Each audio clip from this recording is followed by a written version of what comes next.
4-5 दिन बस्नुको लाइनमा चाहिँ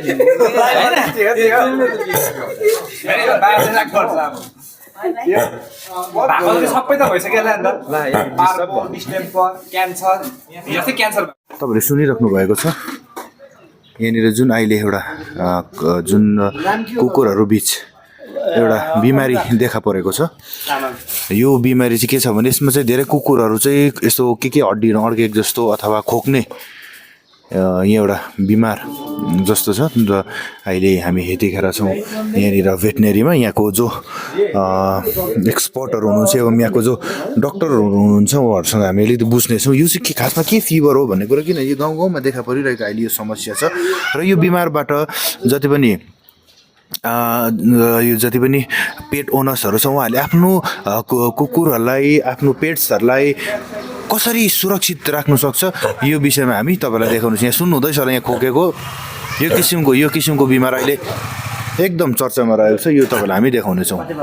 यहाँ तपाईँले हेर्न सक्नुहुन्छ अहिले यहाँनिर यो जुन टेम्परेचर टेस्ट गरिँदैछ यहाँ पहिला सुरु चाहिँ र यहाँको हामीले जो यहाँ भेटनेरी जो यहाँ एक्सपर्टहरू हुन्छ उहाँहरू हामी सोध्ने र दर्शकहरू तपाईँले हेरिराख्नु भएको छ यतिखेर छौँ हामी मिरिक भेटनेरी प्राइभेट क्लिनिकमा र हाम्रो स्क्रिनमा तपाईँले देखिराख्नु भएको छ प्याराभेट पवन छेत्री हुनुहुन्छ। यहाँनिर विशेष अहिले यो जुन जल्दो बल्दो अहिलेको यो हट टपिक छ यो जुन घरमा पालिने विशेष कुकुरहरूमा यो एउटा खोक्ने अथवा यो के हड्डीहरू अड्केको जस्तो गर्ने एउटा बिमार अहिले भाइरल भइरहेको छ। यो के कारण हुनसक्छ यो के बिमार हो यो पेट ओनर्सहरूको निम्ति एउटा के मेसेज दिनुहोस् न यो के कारण यस्तो हुन्छ। नमस्कार म पवन छेत्री है।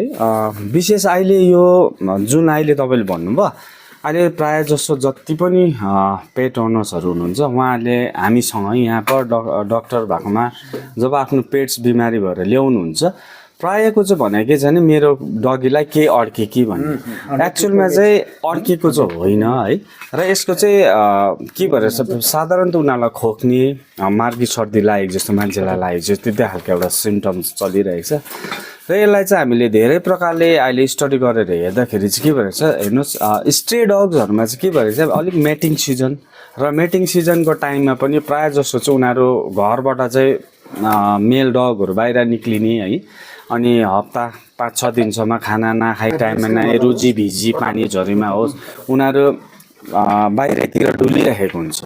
एउटा चाहिँ त्यहाँबाट पनि भइरहेको छ चाल पाइएको अनुसार चाहिँ एउटालाई सरेपछि अर्कोलाई पनि सर्ने र विशेष गरी र कतिवटा अब राम्रो ब्रिडहरूमा चाहिँ हेर्नुहोस् अब यो टिक फिभरको अहिले एकदमै लेटेस्ट चलिरहेको जुन छ अहिले है धेरैवटा डगीहरूलाई हाम्रो डक्टरले यहाँबाट ब्लडहरू र पेट ल्याबहरूतिर पठाउँदाखेरि चाहिँ टिक फिभरहरू डायग्नाइज भइरहेको छ।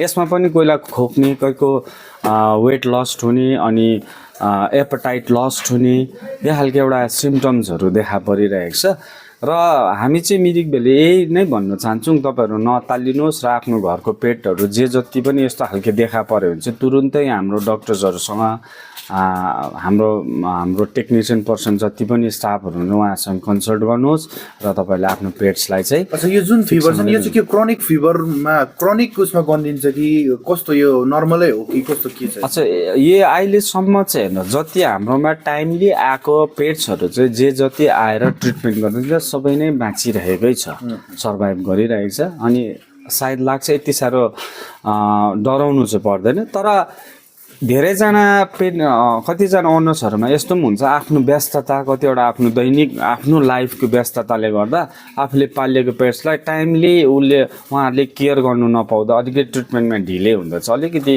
प्रब्लम्सहरू आइरहेको पनि छ त्यस्तो पनि देखा परिँदैछ। मतलब यसलाई मेडिकेसन चाहिँ हुनै पर्छ मेडिकेसन चाहिँ कुनै उयो छैन अनि तपाईँहरूले विशेष गरी अघि नै मैले भने मेटिङको टाइम सिजन चलिरहेको छ है आफ्नो यसरी जान्छ र त्यो सबैमा चाहिँ चारैपट्टिबाट तपाईँले एकदमै आफ्नो पेट्समा एकदम ध्यान दिनुपर्ने कुरा छ। अनि त्यस्तो हल्का अड्क्यो के सरेको यो खालको यसरी खोकेको सिम्टम्सहरू देखा पऱ्यो भने चाहिँ तपाईँहरूले तुरन्तै हामीसँग कन्सल्ट गर्नुहोस् या डक्टरसँग अफिसमा लिएर आउनुहोस्। मतलब यसमा कुनै प्रिभेन्टको गर्ने पनि के विकल्प छैन जस्तै अब जोगाउनुपर्छ भन्ने कुराहरू छ कि छैन।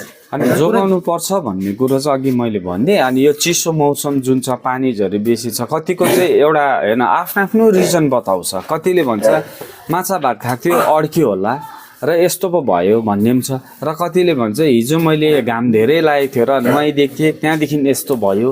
हरेक ओनर्सको पेट ओनर्सको आफ्नो आफ्नो एउटा उहाँको आफ्नो व्यक्तिगत भन्ने चाहिँ आफ्नो आफ्नो छ। तर प्र्याक्टिकल रूपमा हेर्नु हो भने चाहिँ यो क्युरेबल हो। तपाईँले यहाँ आएर होइन यहाँ डक्टरसँग कन्सल्ट गरेर ट्रिटमेन्ट गर्नुहुन्छ जाति भइहाल्छ यो त। र दर्शकहरू तपाईँहरू हेर्न सक्नुहुन्छ यहाँनिर अहिले स्टिल एउटा पेट छ जो चाहिँ हड्डीहरू अड्केको जस्तो खोकी लागेको जस्तो जुन यो बिमारी तपाईँले देखिराख्नु भएको छ। यो अहिले हामी यहाँको जो मिरिक भेटनेरीको प्याराभेटसँग पनि कुरा गऱ्यौँ। यो डिजिज क्रोनिक डिजिज छ होइन, यो एउटा क्युरेबल डिजिज हो र विशेष अहिले मेटिङ सिजन भएको कारणले र कतिवटा यो टेम्परेचरहरू विशेष चिसोहरू भएको कारणले गर्दाखेरि चाहिँ पेट्समा यो बिमारहरू आइरहेको कुराहरू छ। यहाँ तपाईँले अहिले पनि हेर्न सक्नुहुन्छ र ट्रिटमेन्टको क्रममा यहाँनिर मिरिक प्रताप गाउँको एकजना डग ओनर एउटा पेट ओनर हुनुहुन्छ। उहाँले चाहिँ यो पेटलाई यहाँनिर प्राइभेट क्लिनिकमा लिएर आउनु भएको छ र तपाईँहरूले पनि यदि तपाईँहरूको घरमा पनि यो किसिमको आफ्नो पेटमा यो किसिमको एउटा कुनै सिम्टम्सहरू पाउनुभयो भने चाहिँ तपाईँहरूले यसलाई चाहिँ अनदेखा नगर्नुहोस्।